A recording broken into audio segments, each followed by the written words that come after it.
Hello and welcome to all our viewers in Nigeria and around the world to the news, the midday news on global television, coming to you live from the nation's capital, Abuja. I am Queen Agaba. A quick reminder that global television is on DSTV channel 365, on Star Times channel 276, and free to air on Nightcomsat. The suspended governor of Rivers State, Siminalayi Fubara, has distanced himself from militant groups threatening the federal government over the political crisis in the state. Fubara, in a statement signed by his chief press secretary, Nelson Chukudi, regretted that people are trying hard to link him to militant groups. He noted that communities where the reports of explosions were reported have dismissed the claims of attacks on oil facilities, stating that the whole claims were targeted at his person.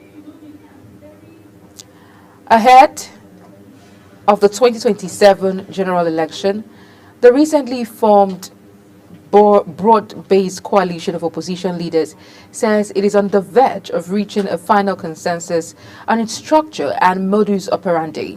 Its main hurdle has been finding an alternative political party.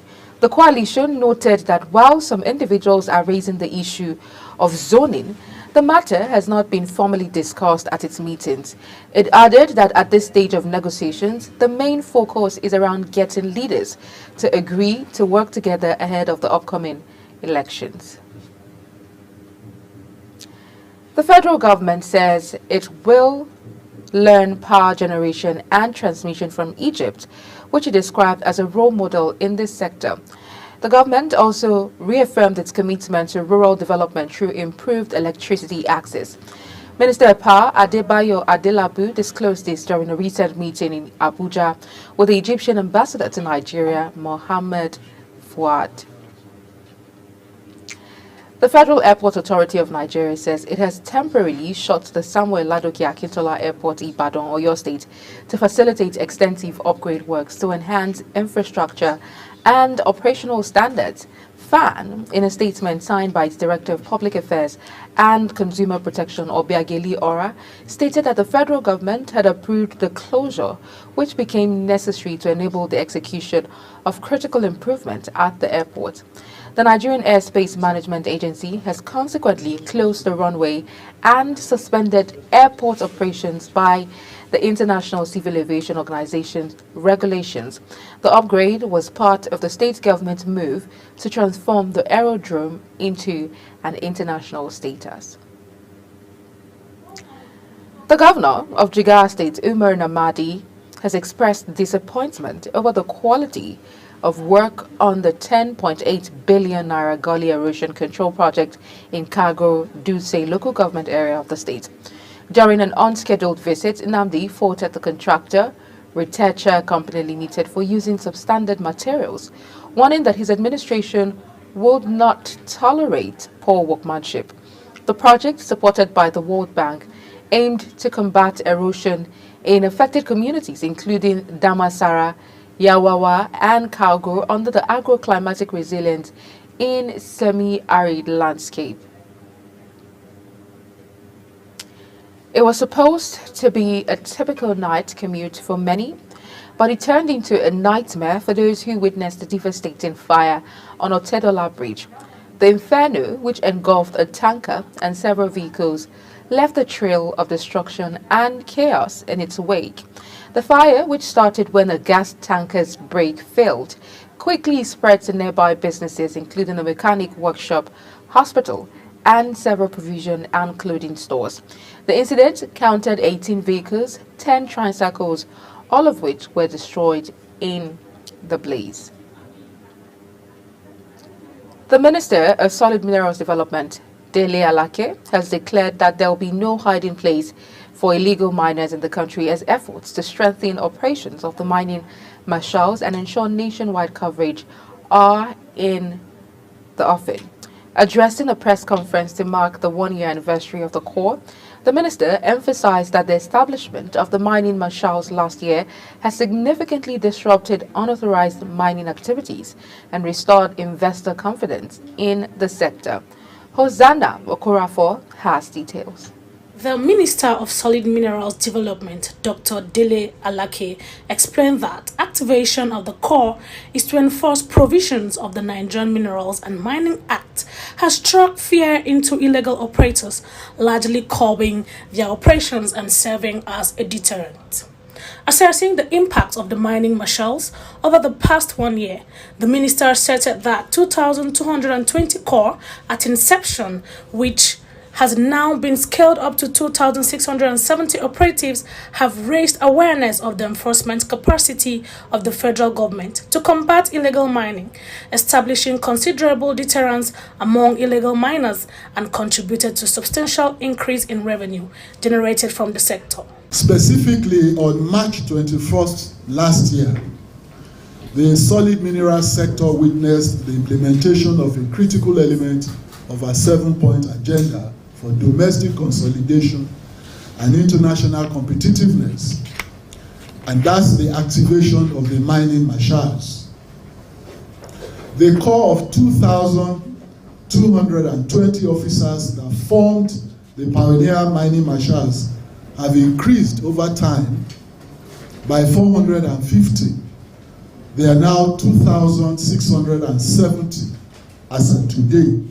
While the Marshal's operations have been somewhat hampered by logistical constraints, Alake reassured that with the increased budgetary allocation for the ministry in the 2025 fiscal year, such limitations will be addressed. Corporate collaborators encourage deeper excavation and scale up this illegality and criminality. So the above definition of the enemy necessitated a training schedule that empowered the mining marshals with the strategic and tactical skills to combat and overwhelm its targets. It will be recalled that the Federal Executive Council (FEC) recently approved 2.5 billion naira for the deployment of satellite technology to enhance the security architecture of the mining sector, which will consequently aid the operations of the mining marshals. Hosanna Okorafor reporting for Global Television.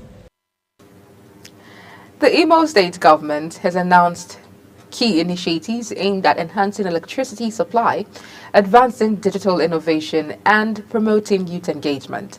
The Commissioner for Information and Strategy, Declan Emelumba, disclosed this while briefing journalists on the outcome of the State Executive Council meeting.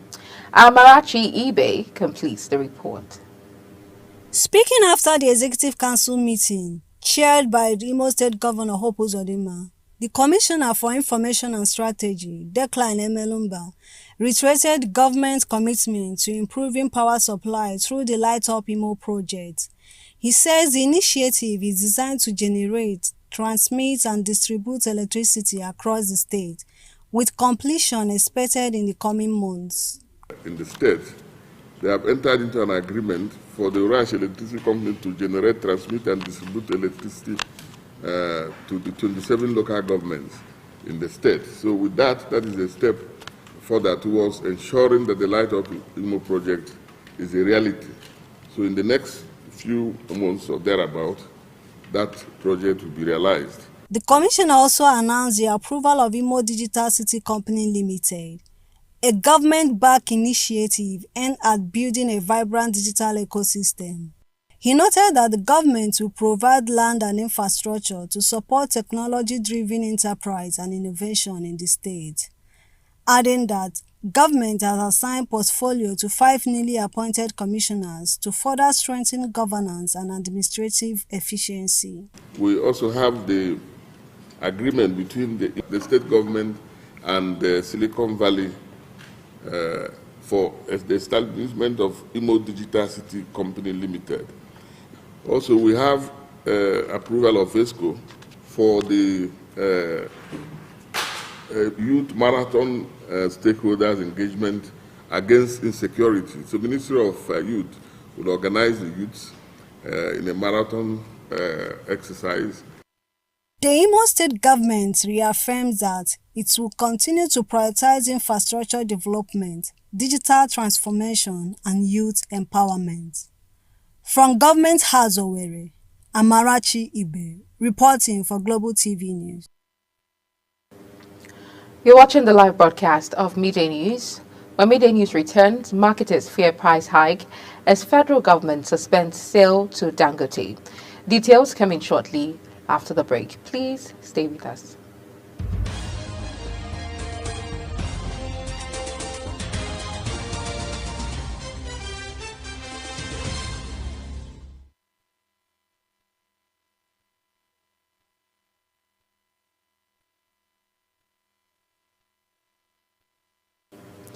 Many thanks for staying with us. If you've just joined us, this is Global Television bringing you live broadcast of the Midday News. In business, following the Dangote Petroleum Refinery suspension of the sale of petroleum products in Naira, some filling stations have started stockpiling premium motor spirits, otherwise known as petrol. The retailers are storing the product to ensure they have enough to sell at higher rates, having projected that the price of petrol will go up soon as a result of the failure of the federal government to continue the sale of crude oil to the Dangote refinery in the local currency. However, the Independent Petroleum Marketers Association of Nigeria has warned these retailers to stop panic buying as they may into heavy losses. The volatility in the Nigerian stock market continues, with market recording a fourth consecutive week downturn following losses recorded by highly capitalized stocks across the sectors. Analysts have emphasized that the volatility experienced were compounded by the global economic uncertainties coupled with the political upheaval in Rivers State, which had continued to put pressure on the stock market.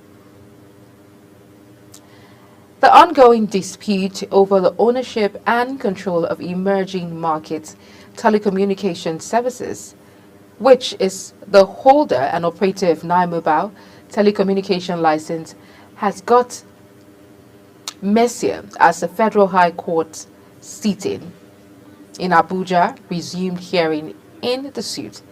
Keystone Bank has brought a motion seeking to be joined as a party to the suit, a proposed statement of defense and counterclaim which discloses tribal issues and also demonstrates applicants' interest in the subject of the suit.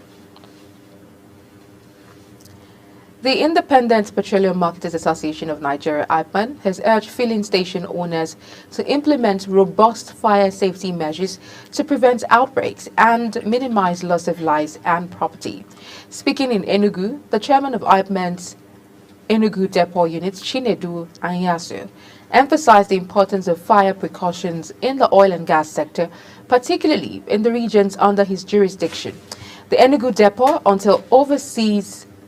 the Enugu Depot Unit oversees petroleum marketers in Anambra, Ebonyi, Enugu, and parts of Abia, Imo, Kogi, and Cross River State. On the foreign scene, Canadian Prime Minister Mark Carney has called early elections for April 28, pledging to defeat Donald Trump's drive to annex the United States' huge northern neighbor. Carney, a former central banker, was chosen by Canada's centrist Liberal Party to replace Justin Trudeau as Prime Minister, but he has never faced the country's broader electorate.